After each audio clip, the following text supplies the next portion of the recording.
예, 하나님의 말씀은 마태복음 1장 18절부터 25절 말씀까지입니다. 마태복음 1장 18절부터 25절 말씀까지입니다. 찾으셨으면 한 절 한 절씩 교독을 하도록 하시겠습니다. 마태복음 1장 18절부터 25절입니다. 예수 그리스도의 나심은 이러하니라. 그의 어머니 마리아가 요셉과 약혼하고 동거하기 전에 성령으로 잉태된 것이 나타났더니 그의 남편 요셉은 의로운 사람이라 그를 드러내지 아니하고 가만히 끊고자 하여 이 일을 생각할 때에 주의 사자가 현몽하여 이르되 다윗의 자손 요셉아 내 아내 마리아 데려오기를 무서워하지 말라. 그에게 잉태된 자는 성령으로 된 것이라. 아들을 낳으리니 이름을 예수로 하라. 이는 그가 자기 백성을 그들의 죄에서 구원할 자이심이라 하니라. 이 모든 일이 된 것은 주께서 선지자로 하신 말씀을 이루려 하심이니 이루시되 보라 처녀가 잉태하여 아들을 낳을 것이요 그의 이름은 임마누엘이라 하니라 하셨으니 이를 번역한즉 하나님이 우리와 함께 계시다 하니라. 요셉이 잠에서 깨어 일어나 주의 사자의 분들을 행하여 그의 아내를 데려왔으나 아들을 낳기까지 동침하지 아니하더니 나음의 이름을 예수라 하니라. 아멘. 매해 성탄절이 될 때마다 생각하는 것은 이 성탄의 진정한 의미가 무엇일까? 성탄절이 되면은 기독교보다 세상이 더 좋아하는 것 같아요. 노는 날이라 그런지 추리는 세상이 훨씬 더 화려하게 만듭니다. 아마 그 추리 겁나게 돈 많이 들었을 거예요. 백화점마다 또 뭐 어디 광장마다 얼마나 추리를 이쁘고 아름답게 만드는지 몰라요. 세상의 추리를 더 화려하게 만듭니다. 각종 행사와 이벤트가 넘쳐나고 또 공연장이나 스키장이나 유원지나 사람들이 북적북적대요.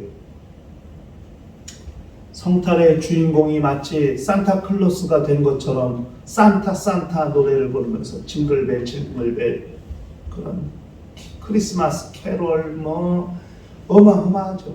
도대체 성탄절의 주인공이 누군지 잘 알 수 없을 정도로 그렇게 세상이 성탄절을 훨씬 더 만끽하고 있습니다.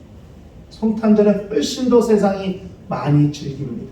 오늘 우리도 잠시 후에 가보겠습니다만 아마 영화관 엄청 북적될 거예요. 네.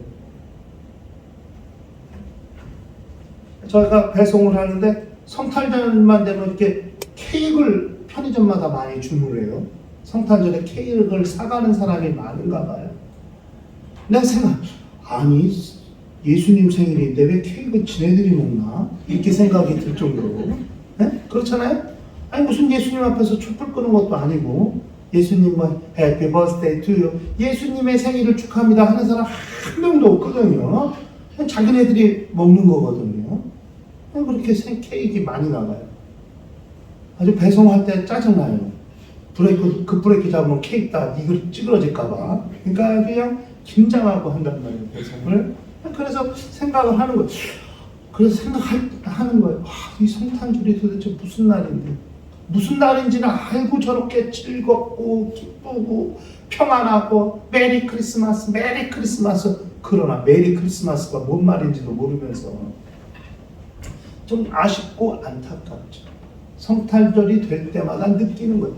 성탄절의 진정한 의미를 좀 알고 성탄절을 지내고 성탄절을 맞이할 수는 없을까?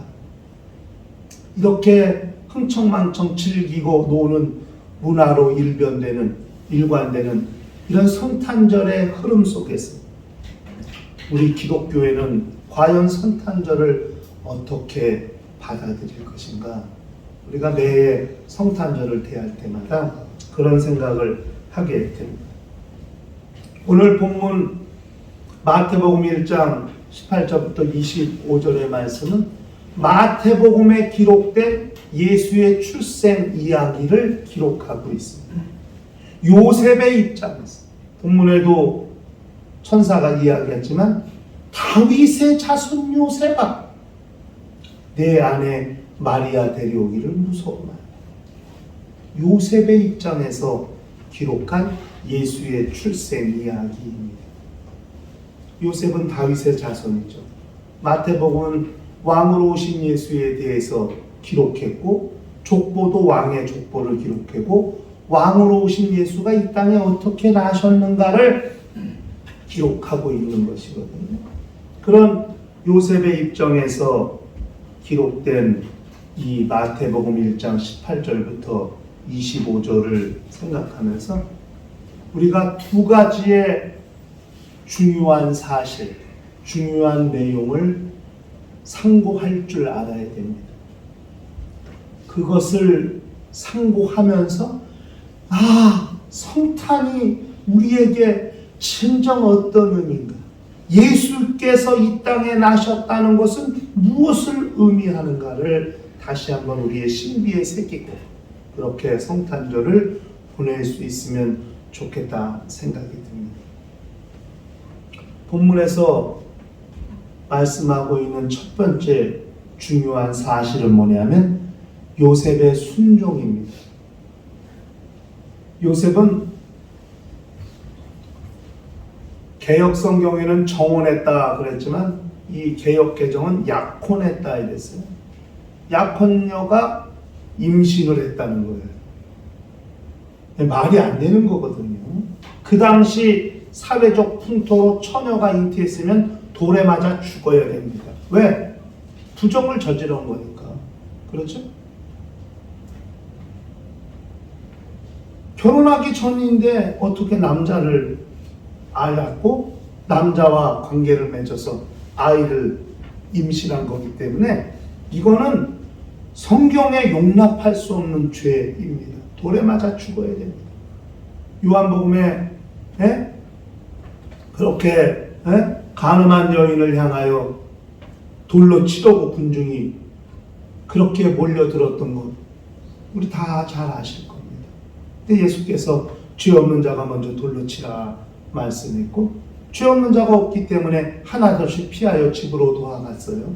예수께서도 그 여인을 정죄하지 않으셨습니다. 간음했으면 현장에서 돌에 맞아 죽어야 됩니다.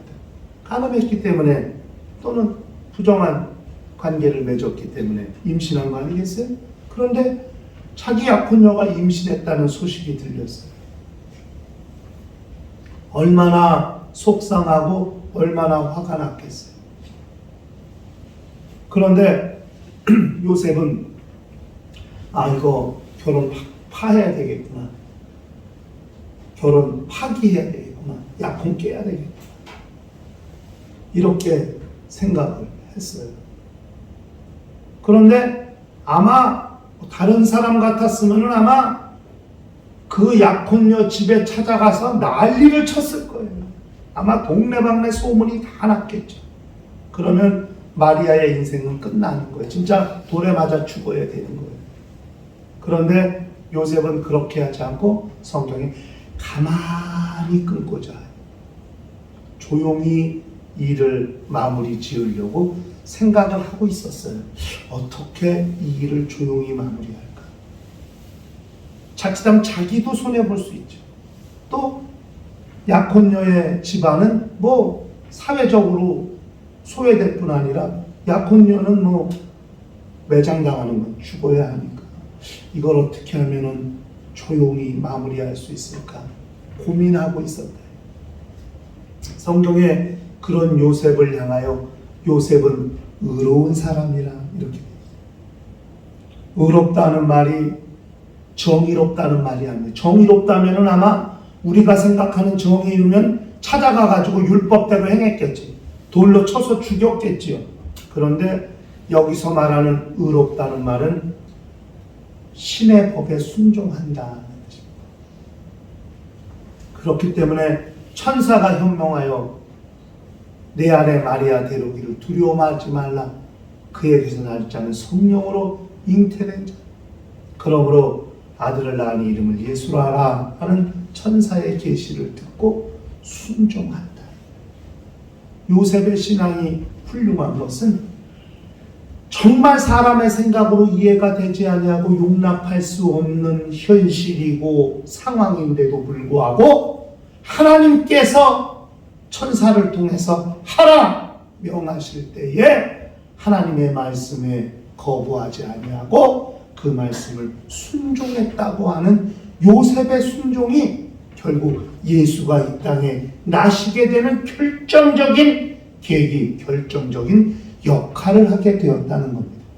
요셉이 약혼을 깨고 찾아가서 그 약혼녀를 돌로 쳐 죽인다 할지라도 하나님의 법에 어긋나는 것이 결코 아닙니다. 왜? 율법대로 행한 것이니까.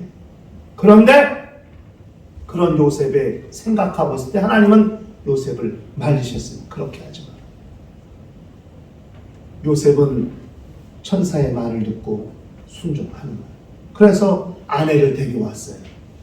그리고 아들을 낳기까지 동침하지 않았다고 성경에 말씀했고 아들을 낳으니 이름을 예수라 지었다고 그렇게 말씀하고 있습니다. 요셉의 겸손하고 거룩한 순종, 이런 훌륭한 성품, 훌륭한 인격을 가진 요셉을 찾아내시고 그 요셉에게서 하나님의 아들이 나실 수 있도록 그렇게 요셉의 아들로 태어나실 수 있도록 사람들이 알기로는 다 요셉의 아들이에요. 사람들이 알기로는 왜? 데려와서 동침치지 않고 아들을 낳았기 때문에 사람들이 생각할 땐 요셉이 마리아와 결혼해서 낳은 아들이라고 다 생각하는 거예요. 사람들이 알기로는 요셉의 아들이라고 누가복음의 예수의 족보에서 그렇게 말씀하고 있습니다. 그렇게 일을 진행하시는 하나님의 역사, 그런 하나님의 역사 앞에 순종하는 요셉의 신앙이나 이것이 일치되어서 하나님의 아들 예수 그리스도는 요셉의 아들로 이 땅에 나시게 되는 것입니다. 그런 요셉의 순종이 예수의 출생을 가능하게 한 사실이었다는 것을 우리가 기억하면서 그런 요셉의 훌륭한 신앙, 정말 용납할 수 없고 포기할 수 없고 정말 이해할 수 없는 상황이 우리 삶 가운데 얼마나 많이 일어납니까? 말이 안 되는 상황, 허탈하고 허무하고 정말 온몸에 힘이 쭉쭉 빠지는 그런 일들이 우리 삶 가운데서 많이 일어나거든요. 그런데 하나님은 용서하라고 말씀하시고 인내하라고 말씀하시고 감당할 수 없어요. 이해할 수 없어요. 용서할 수 없어요. 그런데 하나님 그렇게 하라는데, 그런데 그때 하나님의 말씀에 아멘 하고 순종할 수 있는 그 신앙이 우리한테 필요하다. 누구에게서 그런 신앙을 볼 수 있냐? 요셉에게서 그런 신앙을 볼 수 있다 하는 것을 우리가 기억하면서 성탄절에 예수가 이 땅에 나시는 그런 상황 속에서 요셉의 헌신적인 순종은 결정적인 역할을 하게 되었다는 사실을 기억할 필요가 있습니다. 두 번째는 하나님의 아들에게 부여된 두 개의 이름의 관계입니다. 하나는 예수, 하나는 임마누엘이죠. 예수와 임마누엘이라는 이름은 어떤 관계가 있을까? 이 두 가지 이름의 관계를 잘 알아야 우리는 예수가 이 땅에 나신 것의 영적인 의미를 잘 알 수 있고 그분이 이 땅에 오신 이유가 무엇인가를 확실히 깨달아 알 수 있게 되는 것입니다. 첫 번째는 예수라는 이름입니다. 이것은 천사가 요셉에게 계시하신 이름이에요. 아들을 낳으리니 이름을 예수로 하라. 이렇게 천사가 요셉에게 직접 계시해서 붙이게 한 이름입니다. 여호수아라는 히브리어 단어가 있어요. 이건 여호와는 구원이시다 하는 말입니다. 그런 여호수아라는 말이 헬라어 음역으로 예수 이렇게 된 거거든요. 예수라는 이름은 그 이름의 뜻 자체가 구원이라는 의미가 담겨져 있습니다. 그렇기 때문에 하나님의 아들이 사람으로 나시는데 그 사람으로 나시는 결정적인 이유가 인류를 구원하시기 위해서입니다. 인류를 구원하시기 위해서 절대 필요한 게 뭐냐? 피 흘리시는 것. 피 흘림이 없으면 사함이 없다 말씀했기 때문에 피를 흘려야 죄를 사한다 하는 거거든요. 이스라엘 민족은 수천 년 동안 제사를 드림으로써 짐승의 피를 흘려 죄를 사한다. 피가 죄를 사한다는 사실을 역사적으로 잘 알고 있어요. 그러면 인류의 죄를, 아담이 지은 원죄를, 마음으로 지은 죄를, 품행으로 지은 죄를, 이 죄를 어떻게 해결하실 것인가? 완전히 영원히 단번에 이 죄를 해결할 수 있는 것은 매년 잡아들이는 짐승의 피가 아니라 영원하신 하나님의 아들이 단번에 죽으심으로써 그가 흘리시는 보혈이 인류의 죄를 영원토록 유효하게 하시고 또 한 번에 영원토록 완전히 죄를 없이 하는 효력이 있다는 사실을 그걸 예수 통해서 알게 하시는 거예요. 예수라는 이름은 인류를 구원하시는 구원자의 이름이에요.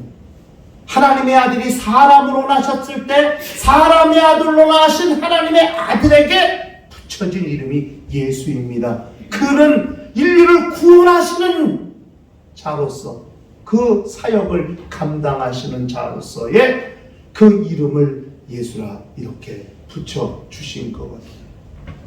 하나님의 아들은 사람으로 오셨어요. 말씀이 육신이 되어 이 땅에 오신 분이세요. 예수님의 육체는 흙이 몸이 된 육체가 아닙니다. 말씀이 육신이 된 몸입니다. 사람의 육체와 예수의 육체의 차이점은 결과 거기에 재료가 달라요. 사람의 육체는 흙으로 지었어요. 예수의 육체는 흙이 아니라 말씀이 육신이 되신 거예요. 오직 필요한 것은 사람으로 나시기 위한 10달 동안 있어야 될 자궁태가 필요했던 거죠. 왜 사람은 10달 동안 수태되어 있다가 나와야 하니까. 그래서 동정녀의 몸, 동정녀의 태를 빌리셔서 10달 동안 그 태에 계시다가 사람의 아들로 오시게 되었습니다. 사람은 누구나 자식을 낳으면 이름을 짓잖아요. 바로 사람의 아들로 나신 하나님의 아들에게 지어진 이름이 예수입니다.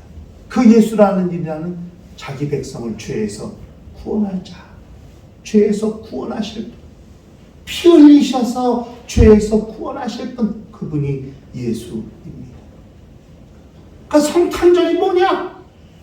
우리를 죄 가운데 구원하시는 구원자가 나신 날이 성탄절인데 뭘 알고 기뻐하는지 모르겠어요. 메리 크리스마스, 뭐가 메리 크리스마스예요? 우리를 죄에서 구원하실 구원자가 나신 날이 성탄절입니다. 그분의 이름이 예수입니다. 그 예수라는 이름에 이미 구원이라는 의미가 담겨있다. 예수는 우리를 구원하시는 분이시고 우리를 구원하실 자가 나셨다는 것이 온 인류에게 기쁨이 되고 온 인류에게 복이 되는 거죠. 왜? 영원히 멸망받을 수밖에 없고 영원히 지옥이 확정되어 있던 자들에게 지옥이 아닌 하늘로 가게 하시고 영벌이 아닌 영생을 얻게 하시고 지옥이 아닌 하늘에서 살게 하시려는 하나님의 계획이 드러나는 순간이니까 예수가 이 땅에 나신 날이 그 하나님의 아들이 사람의 아들로 태어나셔서 그 아들에게 붙여진 이름이 예수입니다. 두 번째 이름은 임마누엘이라는 이름입니다. 그것은 주께서 이 땅에 태어나시기 전에 이사야 선지자를 통해서 계시하신 이름이 임마누엘입니다.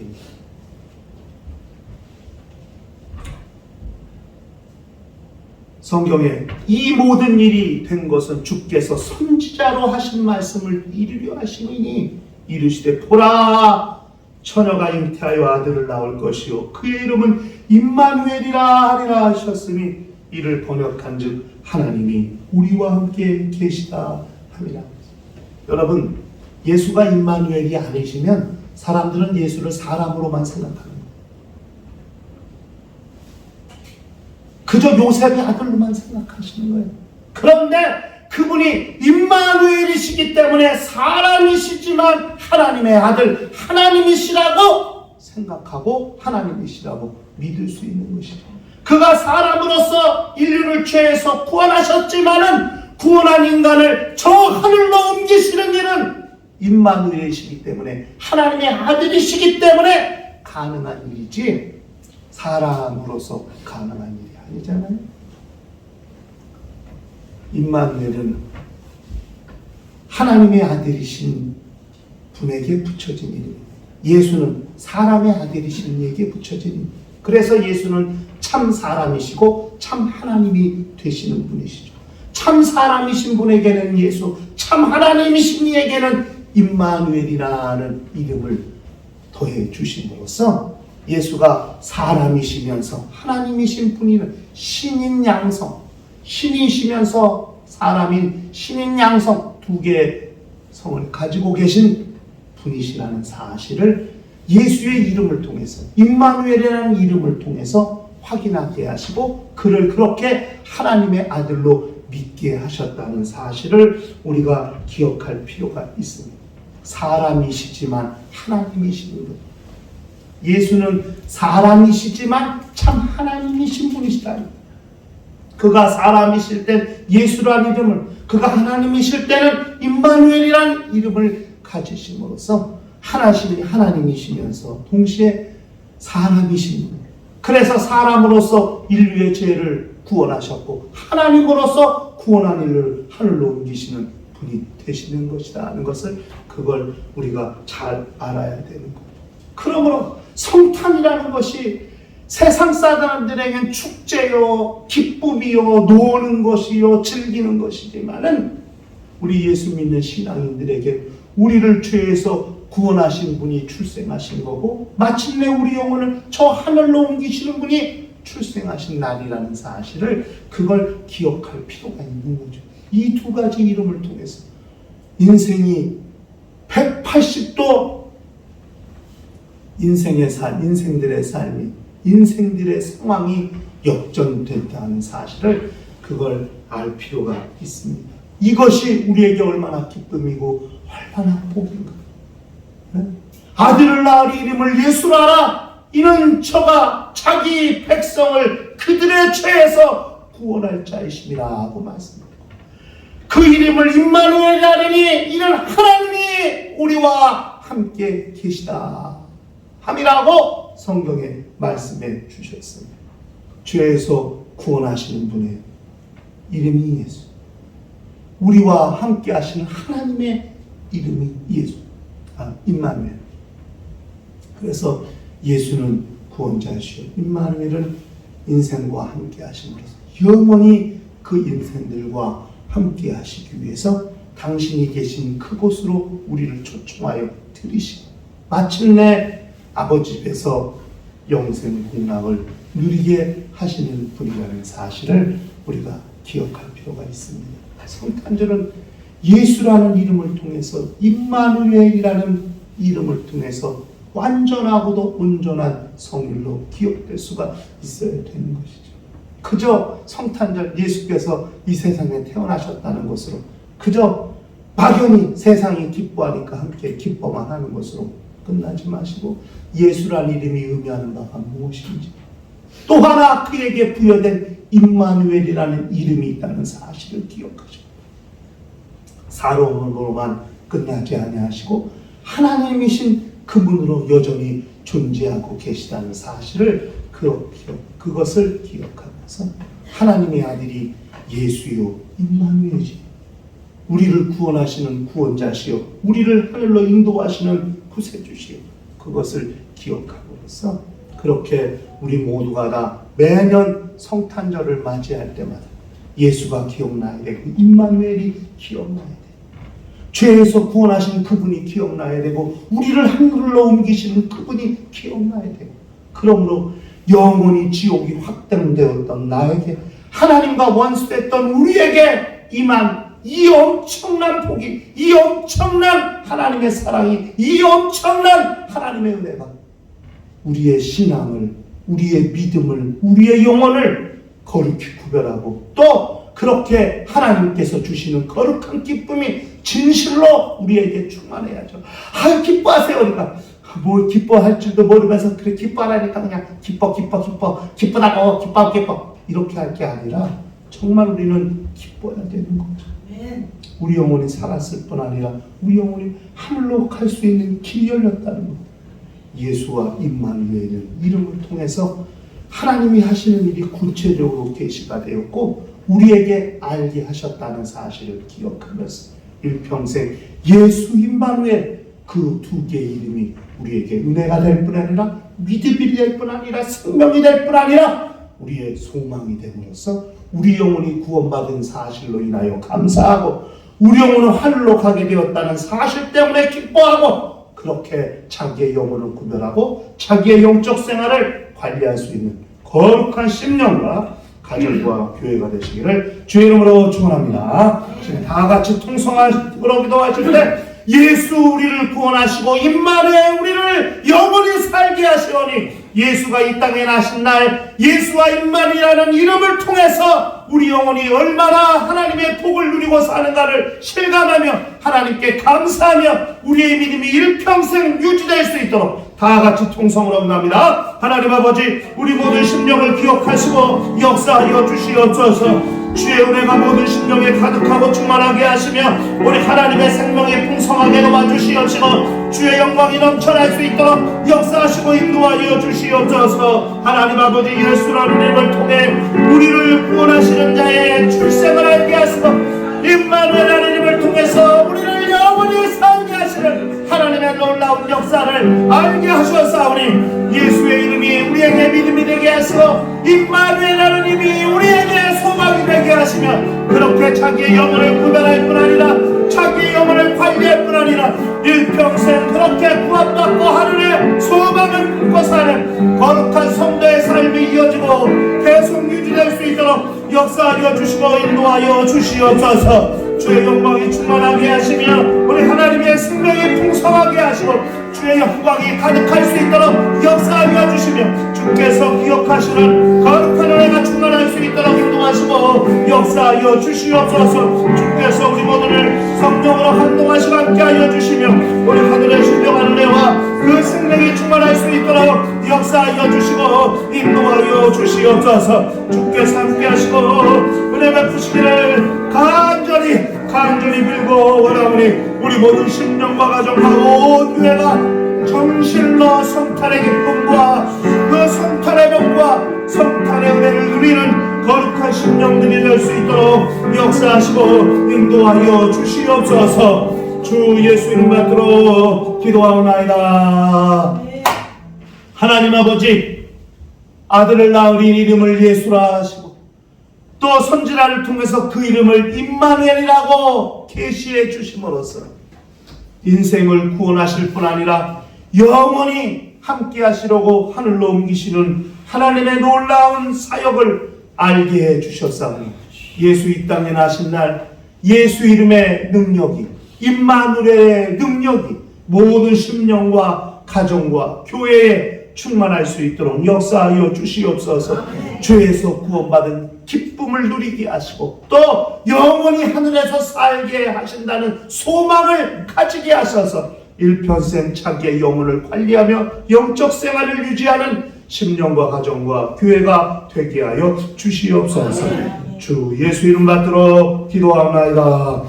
이제는 우리 주 예수 그리스도의 은혜와 하나님 아버지의 극진하신 사랑과 보혜사 성령님의 교통하시고 역사하시고 인도하심이 일평생 예수 이름의 능력을, 임마누엘의 능력을 심령에 부여잡고 자기의 영혼을 관리하는 거룩한 심령과 가정과 교회 위에 이제로부터 영원토록 함께 있을지어다.